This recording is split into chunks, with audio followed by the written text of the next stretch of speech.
terminamos ya lo que nos falta de la guerra. Vamos a empezar precisamente con el comienzo de la guerra, que ya tenemos todo el antecedente y demás. Y ya con eso terminamos y entramos a ver el desarme. El desarme son poquitas láminas. Hoy se las comparto para que me hagan el favor de irlas revisando, porque repito, es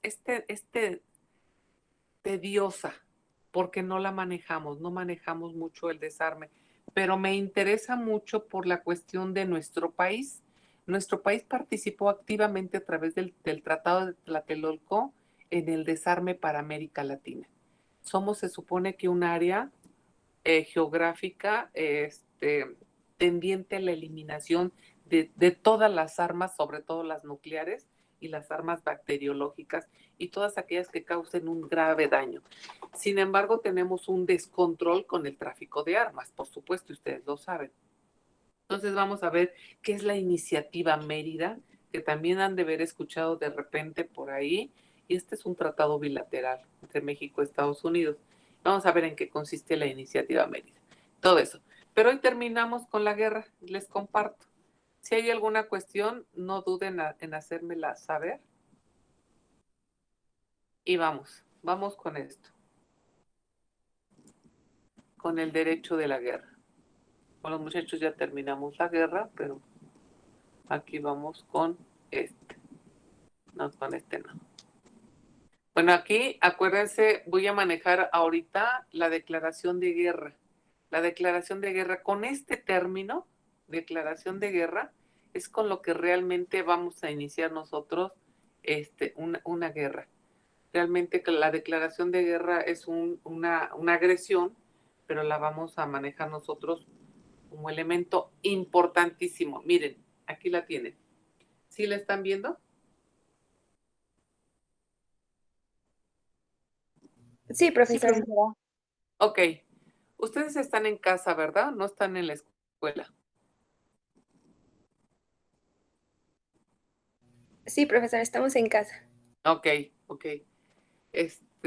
Porque cuando están en la escuela se pierden mucho. Obviamente, estar en la escuela y dar la clase así en línea es un verdadero lío.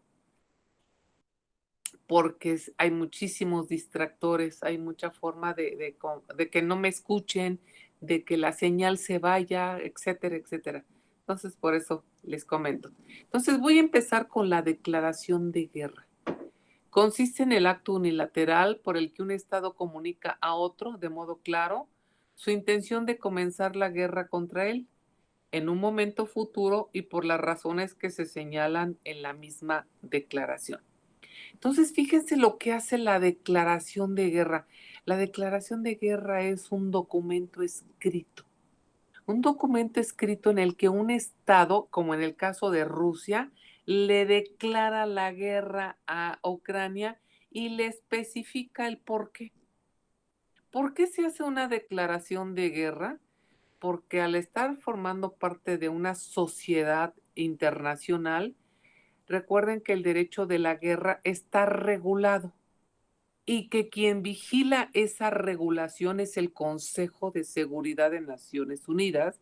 Por lo tanto, la declaración de guerra le tiene que dar una parte, una notificación, no solamente al Estado al que se le va a hacer la guerra, sino también al Consejo de Seguridad, y a los estados neutrales también se les va a dar el aviso de que se ha iniciado una guerra o que se va a iniciar en un futuro una guerra. De esta manera, la declaración de guerra permite a través de este documento escrito que la parte a la que se le ha de alguna manera notificado se prepare. El Consejo de Seguridad inmediatamente inicia sus gestiones tendientes a hacer desistir al Estado y que no, al Estado belicoso, para que no haga la guerra. Si falla esto, entonces va a entrar el estatuto para regular precisamente este derecho de la guerra, cosa que hasta ahorita hemos visto que falló terriblemente en la práctica en el caso de la guerra Rusia-Croacia, porque recuerden que en las declaratorias de guerra se señala, es forzoso el área donde se va a dar el combate. No se generaliza en todo el país cosa que si ustedes han estado viendo las noticias, realmente Ucrania está devastada en su totalidad. No hay, por supuesto, ninguna de las regiones que forman parte de Ucrania libres de bombardeos y de destrucción. Eso es lo que no se permite dentro de un derecho de la guerra, la destrucción masiva, y no se ha respetado. No hay una zona geográfica donde se dé el combate. ¿Se recuerdan lo que les dije? A mí cuando fui a Egipto me llamó mucho la atención. Llegas al aeropuerto normal, un aeropuerto bonito, todo estructurado, bajas, te vas a tu hotel y demás, carreteras, bien edificios todos levantados, toda la zona bonita. Pero si te vas un poco más a cierta zona, vas a encontrar una devastación enorme. Obviamente esa es la zona resguardada y es la zona donde se hizo la guerra. Entonces ahí está el testimonio de cómo geográficamente se tienen que concentrar ciertas áreas de combate, cosa que no vimos en Ucrania. Entonces, a mí me gustaría ir a Ucrania, por supuesto, no ahorita porque no te van a permitir como visitante o como turista. Te aceptan si eres de alguna manera un mercenario o un pseudo voluntario, alguien así, sí, y que tengas conocimiento de las armas. Pero para turistas ahorita está cerrada la entrada para Ucrania. Pero sí me gustaría ir porque a mí me gusta ver después de una guerra cómo queda la gente y hacer toda una serie de entrevistas. No sé si tenga yo la oportunidad. Yo espero que sí. Quizás no es en este año, por supuesto que no. Yo creo que vamos a dejar que pasen por lo menos un par de años. Este, y ya estuve platicando con uno de mis socios y él fue el que me dijo, ¿te gustaría ir? Pues yo, claro que sí. Pues entonces para empezar a hacer las gestiones y ver si nos podemos ir a ver cómo está todo por allá. Entonces, aquí está. La declaración de guerra consiste en el acto unilateral por el que un Estado comunica a otro de modo claro su intención de comenzar la guerra contra él en un momento futuro y por las razones que se señalan en la misma declaración. Esta declaración de guerra debe de hacerse de manera escrita o a través de un ultimátum. Entonces, para que tengan ustedes aquí la forma. ¿Hasta aquí vamos bien?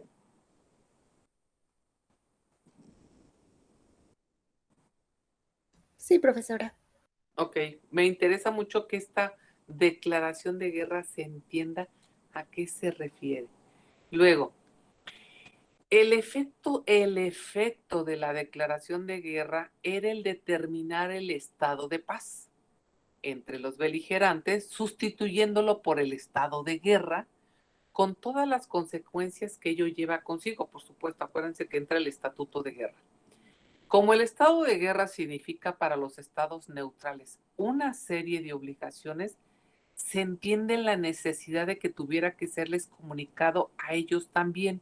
Por eso les dije desde el principio que una declaración de guerra no solamente es el medio de notificarle al Estado al cual se le va a hacer la guerra, sino también al Consejo de Seguridad, pero también a los estados neutrales que estén cerca del estado al que se le va a hacer la guerra o cerca del estado que declara la guerra.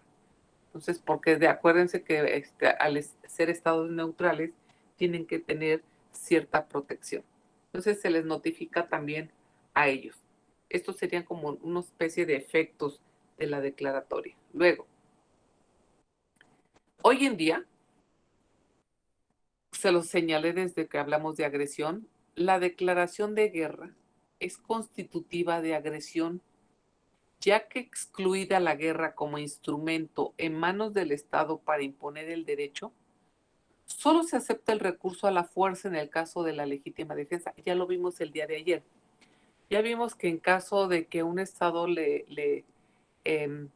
no haya de alguna manera hecho la declaración de guerra, sino que de manera concreta, material, invada al Estado, a un Estado, el Estado se tiene que defender. Es absurdo, como lo señalo aquí, esperar a que entre el Consejo de Seguridad a través de su estatuto. No. Aquí les dije que la legítima defensa es el recurso que se acepta por parte del derecho internacional como válido para que un Estado se defienda y no tenga responsabilidad de ningún tipo, cosa que sí va a tener el Estado agresor. Entonces, la legítima defensa es una forma que el derecho internacional legitima para que un Estado pueda defenderse sin tener que hacer uso del estatuto de guerra, es decir, de las normas que el derecho internacional señala. Entonces, para ir dándoles más o menos como las ideas. Luego, ya empezamos la guerra y todo esto, la terminamos. Vean cómo ya voy a terminar la guerra. La terminación de la guerra se hace mediante un instrumento jurídico, es decir, a través de un tratado, que establece el momento y las condiciones en las que el estado de guerra pueda considerarse terminado. Este instrumento jurídico es el Tratado de Paz. El Tratado de Paz, ya les dije yo cuando vimos los principios que rigen al derecho internacional, les dije que existe, por ejemplo, el Res Inter Alios Acta, está el Pacta Sunt Servanda, está el ex consenso advenit vinculum y precisamente el ex consenso advenit vinculum se refiere al consentimiento. El consentimiento es base para la obligación jurídica, se lo señalé así.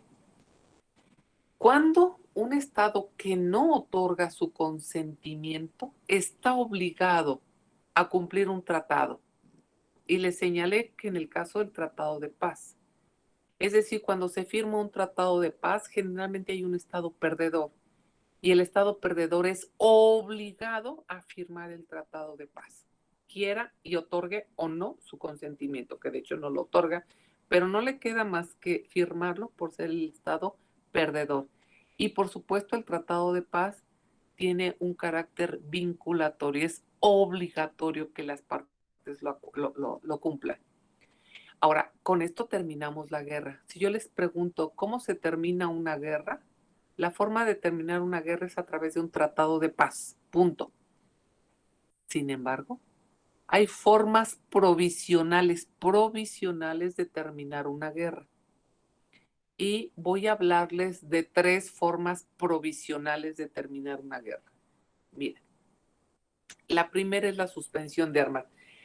Esto lo hemos estado leyendo también en el caso de Rusia-Ucrania. Hemos visto la suspensión de armas. ¿Por qué? Miren, la leemos y le explicamos. La suspensión de armas es un acuerdo limitado en el aspecto espacial y temporal, concluido entre jefes militares y tendiente a la consecución de un fin concreto. ¿Cuál es? La celebración de conversaciones o en el caso de los cuidados de heridos o en el caso de suministros. Se puede hacer la suspensión de armas por muchas causas. Aquí lo que nos importa es que la suspensión de armas tiene un propósito que es la negociación entre ciertos grupos militares. Se van reuniendo por regiones, el representante, un jefe militar de esta zona, se une con el jefe militar de la otra zona y de esta forma se van uniendo, se van estableciendo una serie de conversaciones. Desde el punto de vista que dice aspecto espacial, es precisamente a lo que se refiere, a las regiones. Es por regiones que se pueden llegar a estas negociaciones. Se suspenden de manera temporal las agresiones. Lo hemos visto. De alguna manera se dice y se suspenden las hostilidades. Se suspenden las agresiones porque entran a una negociación. Esa es la famosa suspensión de armas. La suspensión de armas es precisamente la suspensión de hostilidades en un lugar específico del Estado y también por cierto tiempo, generalmente es por horas o por un día o 2 días. Por eso les pongo aquí, es un acuerdo limitado en el aspecto espacial, es decir, en ciertas zonas, porque solo se aplicará a un sector determinado del campo de batalla y en el aspecto temporal, porque su duración suele ser muy breve, generalmente algunas horas. ¿Se entendió lo que es la suspensión de armas?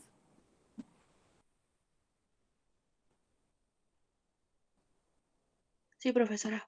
Sí, fíjense que esto es lo hemos estado escuchando. Yo cuando veo que entran a negociar, ahorita han estado acudiendo jefes militares, no, jefes de Estado a tratar de utilizar otra de las formas que es el armisticio. Ahorita, bueno, primero les explico porque voy a hablar del armisticio. Primero explicamos para que no los haga lío. Ya tenemos la suspensión de armas. Luego viene la capitulación. La capitulación es la rendición de un grupo. Es decir, cuando alguien se rinde porque ya no tiene armas, no tiene comida, no tiene agua, ya no tiene balas, ya no tiene nada. Entonces un grupo se rinde. Eso es capitular, rendirse. Por eso les pongo aquí, la capitulación es un instrumento jurídico de carácter convencional. Significa que es un acuerdo de voluntades, celebrado entre jefes militares y cuyo efecto es la rendición de un grupo armado. Capitulan. Cierto sector, cuando ya se quedó sin armas, se quedó sin balas, se quedó sin comida y demás, ya no tienen forma de defenderse, capitula. Es decir, se rinde. Entonces, este es un acuerdo que se celebra entre el grupo ganador y el perdedor. Es un acuerdo convencional, por eso señalo, en el que uno de ellos dice que se rinde. Eso es capitular. O sea, no creo que tenga gran ciencia esto. Y el que sí tiene gran ciencia es el armisticio. Esta es una figura que creo que no han escuchado, muy específica para terminar una guerra de manera provisional. El armisticio es un acuerdo por el cual se suspenden de modo provisional las hostilidades entre los beligerantes. El armisticio puede ser de carácter militar y se refiere a un sector determinado o general y abarca el conjunto de las actividades bélicas y es generalmente la fase previa a la terminación de la guerra. ¿Qué diferencia puede encontrar entre la suspensión de armas y el armisticio? Bueno, la suspensión de armas es en una zona específica y por un determinado tiempo mientras están negociando. En el caso del armisticio, es un acuerdo, pero ya se trata aquí de manera general.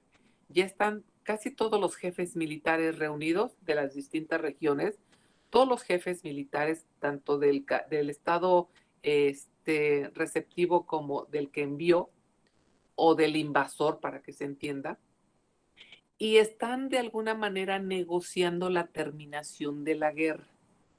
Están negociando ya los términos. El armisticio es una fase previa a la terminación de la guerra, pero ya están todos los jefes militares, no es en una sola región, es ya casi toda la zona la que podemos hablar. El armisticio es realmente el acuerdo previo que están todos los jefes militares negociando para la terminación de la guerra. ¿Cómo va a terminar la guerra? A través de un tratado de paz. Entonces, repito, tenemos tres formas provisionales de terminar una guerra: suspensión de armas, capitulación y el armisticio. La suspensión de armas se da por un acuerdo de voluntades entre los jefes militares de una región con otro para de alguna manera, en lo que entran a negociación, suspender las hostilidades. Lo hacen de modo regional y de modo temporal. Estas negociaciones son por unas cuantas horas generalmente. Esto sería la suspensión de armas. La capitulación también es un acuerdo que se celebra entre jefes militares en el que un grupo de ellos se rinde. Es la rendición incondicional al otro grupo. Y en el caso del armisticio, sabemos que es la fase previa a la terminación de la guerra, porque aquí es un convenio que se va a establecer entre los distintos jefes militares para llegar a acuerdos que pongan fin a la guerra, pero se está negociando. Entonces el armisticio es como un grupo general que se reúne para dar curso a la terminación de la guerra. Es la antesala. El armisticio es la antesala al tratado de paz. ¿Quedó, jóvenes?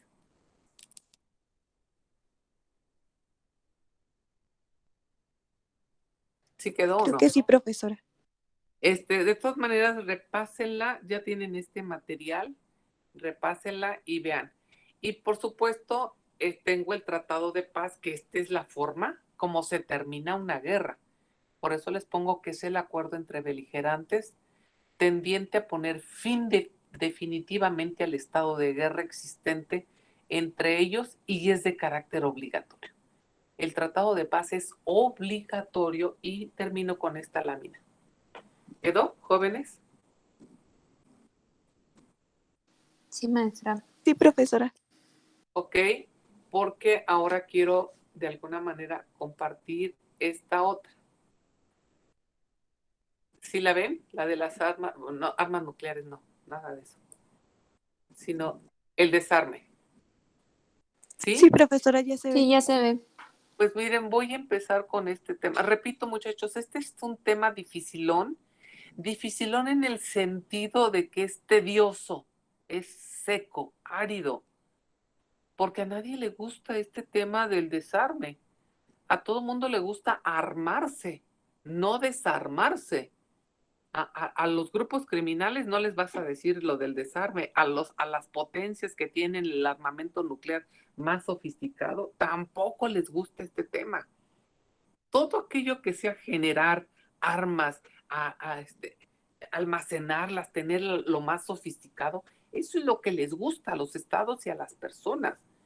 Pero que les hables de que no pueden utilizar estas, tienes que hacer aquello, quita esto. Eso es lo que no les gusta. Por eso les digo, es un tema que no les gusta a mucha gente, a muchos países, pero para los países como el nuestro, que es un país pacifista, un país que siempre ha procurado a través de la mediación y los buenos oficios participar en estados con guerrillas como El Salvador, Nicaragua, etcétera, en el que hemos hecho el papel del hermano mayor tratando de avenir a las partes en disputa. Bueno, pues a México sí le queda. Y México es reconocido como un país pacifista y como un país pro desarme. Entonces, vamos a empezar con esto del desarme. Les doy un concepto muy elemental, sencillo. Yo espero no perderlos porque sí, recuerden, es un tema muy, muy complicado quizás de captarlo de primera instancia. Por eso se los voy al ratito terminando la clase, se los mando. Son poquitas láminas también, las revisan y ven qué es lo que se entiende y qué no, porque también es técnico el asunto por el tipo de armas que vamos a hablar. Entonces, miren, aquí les pongo el desarme. ¿Qué se entiende por desarme? Es un término que describe el proceso gradual de eliminación. El desarme no es nada más, quítalo, sino es un proceso gradual de eliminación y o limitación de la producción, distribución, almacenamiento, transferencia y uso del armamento. Entonces, es algo mucho más allá de, ¿qué es el desarme? La eliminación de ciertas armas. No forzosamente.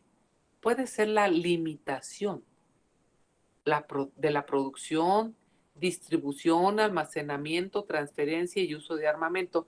Tenemos limitado el uso de ciertas armas. Por lo tanto, su producción debe de concentrarse de tal manera, la distribución tiene que hacerse de tal forma, etc. A nosotros, ahorita en el conflicto Rusia-Ucrania, se nos solicitó por parte de la comunidad europea, del Parlamento sobre todo, y también de la Organización de Naciones Unidas, si podíamos dotar de armamento a Ucrania. Ustedes lo deben de haber escuchado. Y México dijo no, que nosotros no dotábamos de armas a Ucrania. Podemos hacerlo, nosotros apoyamos a Nicaragua, nosotros apoyamos a El Salvador, los dotamos de armas, ¿por qué no dotar a Ucrania? ¿Qué es lo que pasa? Es decir, nosotros estamos viendo a un país totalmente devastado por la guerra, terriblemente total la guerra, escúchenlo bien, esto no es una sola región, es toda Ucrania. Y los estados están, sobre todo los estados poderosos, con unos armamentos súper sofisticados, como los que tiene Estados Unidos, son los que está mandando Alemania, los que está mandando Francia. Nosotros tenemos armamento, por supuesto que tenemos armamento y tenemos armas muy poderosas. Claro, no nos vamos a comparar con el armamento que tiene el crimen organizado, que ahorita voy a tocar ese punto. Pero bueno, hasta aquí. Entonces, esto es el desarme, jóvenes. Es un término que describe tanto el proceso gradual de eliminación como la limitación de la producción, distribución, almacenamiento, transferencia y uso del armamento. Fíjense que aquí a mí me gustaría, cuando vemos alguna película del 007 de James Bond, y va hacia el cuarto, no me acuerdo cómo se llama el joven, este joven que tiene, porque es un joven que tiene una gran capacidad tecnológica para crear armas a través de ciertos dispositivos. Puede ser una pluma, puede ser un reloj, puede ser el zapato, quién sabe qué tantas cosas. Y cuando le muestra, así como en una habitación, las superarmas. Imagínense que así las tenía aquel personaje de Colombia, muy conocido, que tenía un almacenamiento de armas de grueso calibre, de todo tipo, y que pues conocemos por las historias vertidas y por los, digamos, archivos que nos han llegado. Imagínense todo esto que es el almacenamiento de este tipo de armas. Ya saben a quién me refiero, ya colombiano ya fallecido. Luego, tanto el desarme, voy a manejar estos dos elementos, jóvenes, tanto el desarme como el control de armamento. Los voy a manejar, no es lo mismo, pero los voy a manejar como parte, por eso les manejo aquí. Tanto desarme como control de armamento forman parte de un mismo concepto lingüístico que describe el método que la comunidad internacional lleva a cabo en su esfuerzo por controlar y disminuir los armamentos desde finales del siglo XIX. Es a partir de esa época que empezamos a hablar del desarme y del control de armamento. O sea, que parten estos dos elementos son los que vamos a manejar. A su vez, voy a referirme al control de armamento. Este término suele entenderse como una referencia directa a los esfuerzos internacionales por la paz y la seguridad. Siempre que se hace un acuerdo internacional para hablar del desarme o del control de armamento, la idea base es el mantenimiento de la paz y la seguridad internacionales. Siempre van implícitos. Es decir, vamos a eliminar estas armas bacteriológicas porque ponen en peligro la paz y la seguridad internacional. O este control de armamentos porque de alguna manera dañan al medio ambiente. Son formas de utilizar nosotros esta terminología. Si los pierdo, díganme, porque les digo que son temas muy, muy áridos estos puntos. Y luego me voy a ir a los antecedentes.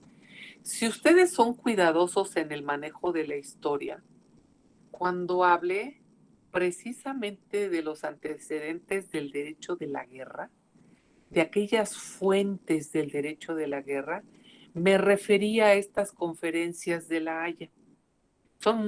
Van como muy relacionadas el derecho de la guerra con el desarme, por supuesto. Por eso aquí les vuelvo a repetir estas dos conferencias, las dos famosas conferencias de La Haya de 1899 y la de 1907, que son el antecedente más remoto del desarme y el control de armamento, dada a escala multilateral.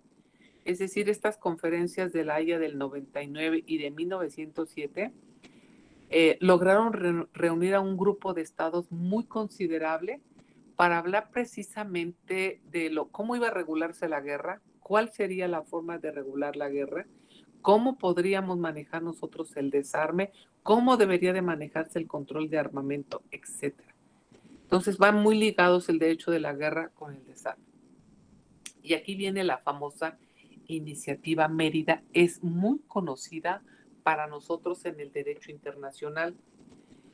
La hemos escuchado muchas veces, pero a lo mejor no entendemos a qué se refiere. Esta iniciativa Mérida es una iniciativa que se creó entre México y Estados Unidos y es un claro ejemplo de un acuerdo bilateral que prevé la desarticulación y desarme de grupos de delincuencia organizada. Miren,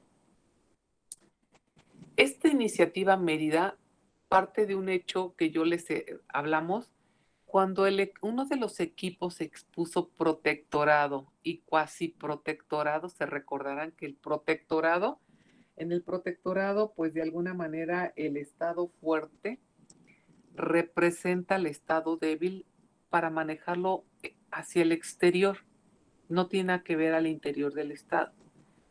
Pero en el caso del cuasi protectorado, el estado poderoso sí participa al interior del estado débil y generalmente lo hace a través de cuestión monetaria. En el caso de nosotros, México, Estados Unidos de una manera unilateral, Estados Unidos se consideró como capaz de darnos una certificación, no solamente a nosotros, sino a varios países centro y latinoamericanos. En este caso, esta certificación consiste en ver si nosotros estamos haciendo nuestro trabajo de combate al narcotráfico. Y aquí tenemos a la iniciativa Mérida precisamente como tal. Entonces, estamos viendo si podemos desarticular a estos grupos de delincuencia organizada, si podemos desarmar a estos delincuentes, etcétera.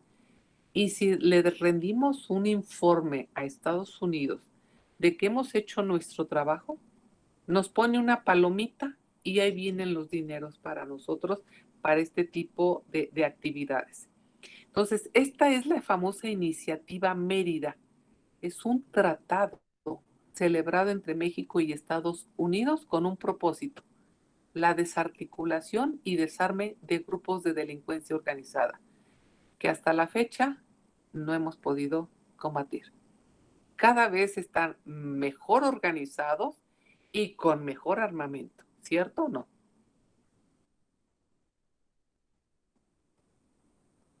Sí, profesora.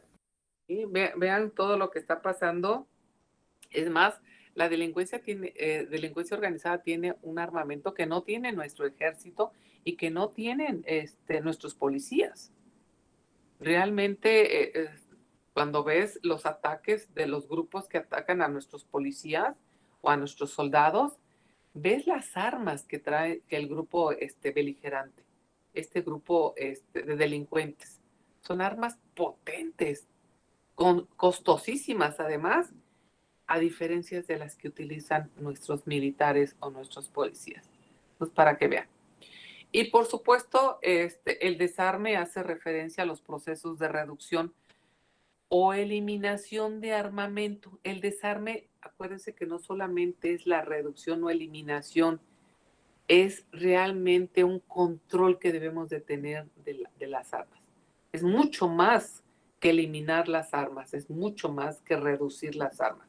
Por eso les pongo aquí, desarme hace referencia a los procesos de reducción o eliminación de armamento, ya sea en sentido genérico o sobre un tipo de armamento en concreto por parte de uno o varios actores. Sí, hemos nosotros manejado cierta eliminación o control de ciertas armas.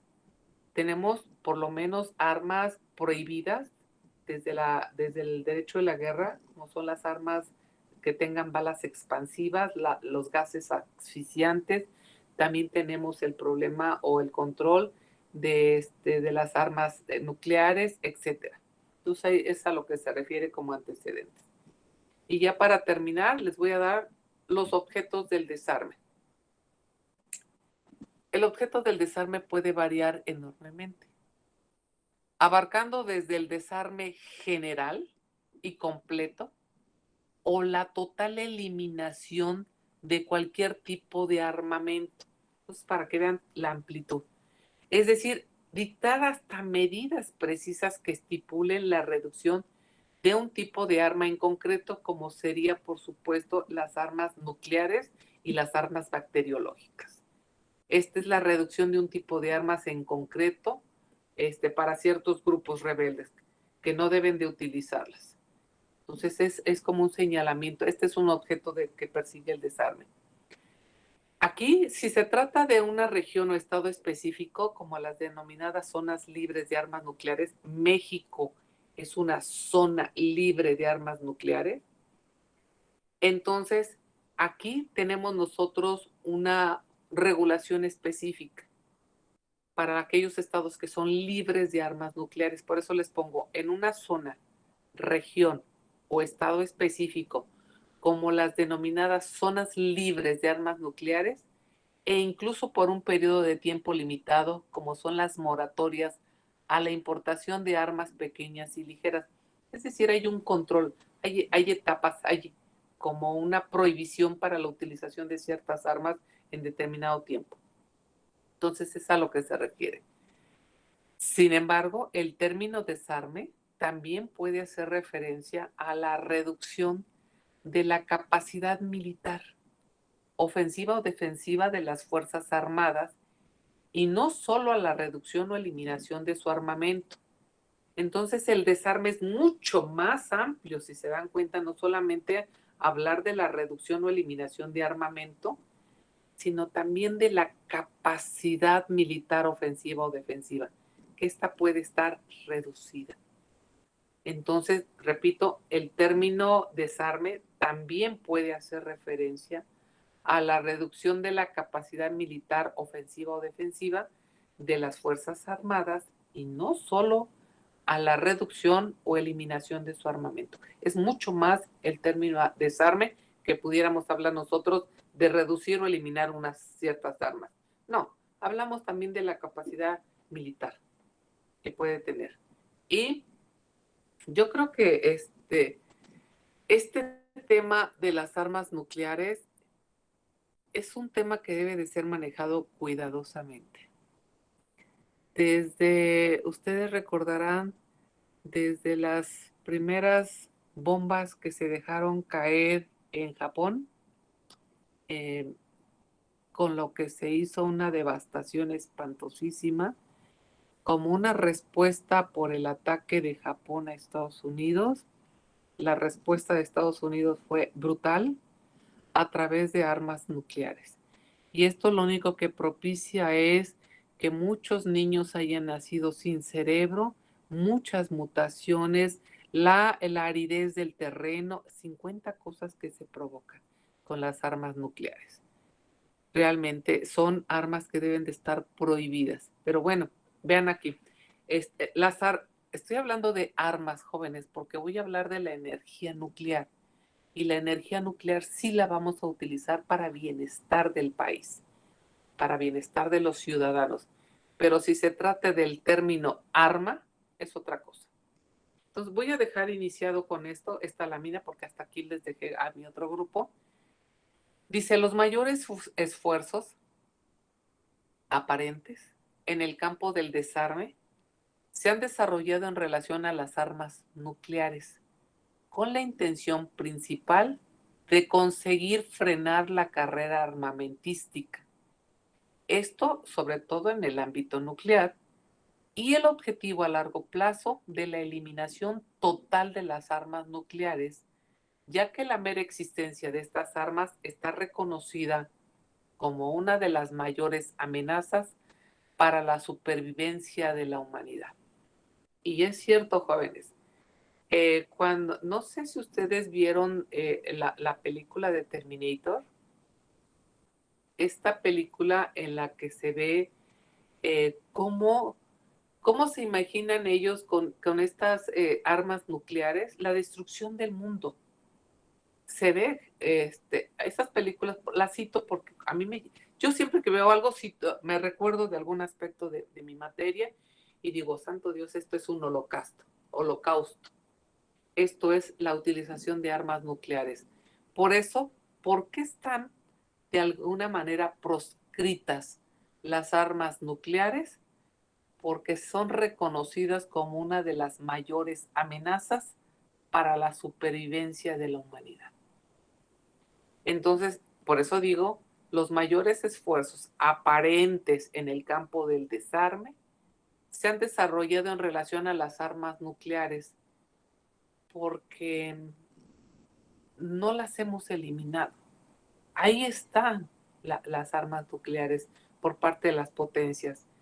Y se le ha rogado por parte del Consejo de Seguridad a Rusia de que en su desesperación no vaya a utilizar un arma nuclear. Porque esto no solamente afectaría y eliminaría a los ciudadanos ucranianos, sino que todos los efectos que se obtienen de estas armas van más allá de una sola región.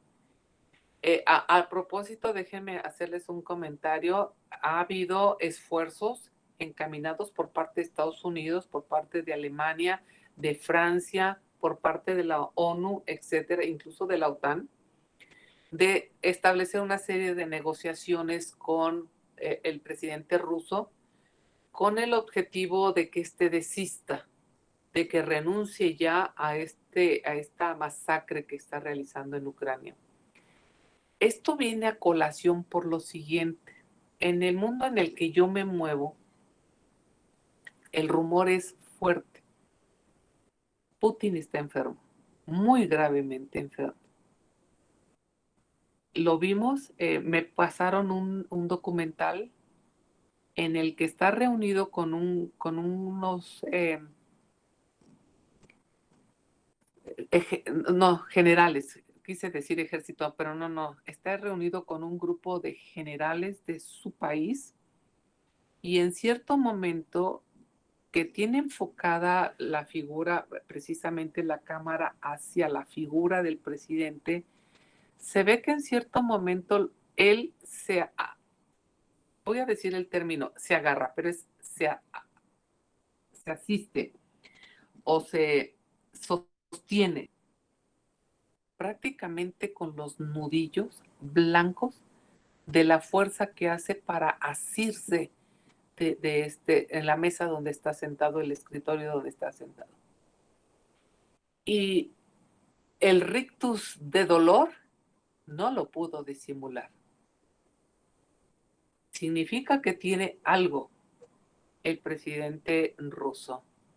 Les digo que en el mundo en el que ando, se comenta que está muy gravemente enfermo. Entonces, este es el momento en que se está utilizando por parte de todos estos personajes que les señalé, de reunirse con él para convencerlo de que se desista.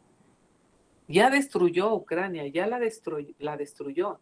Generalmente los países invasores atacan una sola región para mantener a salvo. Imagínense la reconstrucción, el costo de una reconstrucción. Por eso destruyen una sola parte y dejan a salvo toda la demás. Pero ahorita la destrucción es total de Ucrania. El costo para la recuperación va a ser larguísimo en cuanto a costo económico, en cuanto al costo vidas y en cuanto a todo lo que implique la recuperación de Ucrania. Entonces, hasta aquí le quiero dejar. No sé si tengan algún comentario.